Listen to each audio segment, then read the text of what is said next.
Hi friends, அம்மா வந்து ஊரில் இருக்கா. 2 குட்டியை வளர்க்க கொடுத்துருக்கு. அப்புறம் 2 குட்டி, ஒரு குட்டியை அம்மா கூட போட்டுட்டு இன்னும் ஒரு குட்டி வந்து எங்கள் சித்தி வீட்டுக்கு கூட கொண்டு வச்சுருக்கோம். அப்புறம் வந்து அம்மா பாசமாக என்கிட்டையும் மடியில் வந்து உட்கார அம்மா மேலே கை வச்சுட்டு உட்காந்துருக்கு. பார்த்தீங்களா? எங்கள் அப்பா வீடியோ எடுத்து அனுப்புனாங்க. பார்க்கும்போது சந்தோஷமாக இருந்து அம்மா தான் ரொம்ப மிஸ் பண்ணேன். இனி வந்து ஊருக்கு போகும்போது கூட்டிகிட்டு வரணும். பிள்ளைகள் ஸ்கூல் லீவுக்கு தான் ஊருக்கு போவோம், அப்போ கூட்டிகிட்டு வரணும்.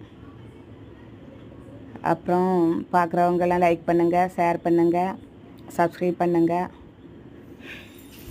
ஓகே ஃப்ரெண்ட்ஸ், அடுத்த வீடியோவில் பார்க்கலாம்.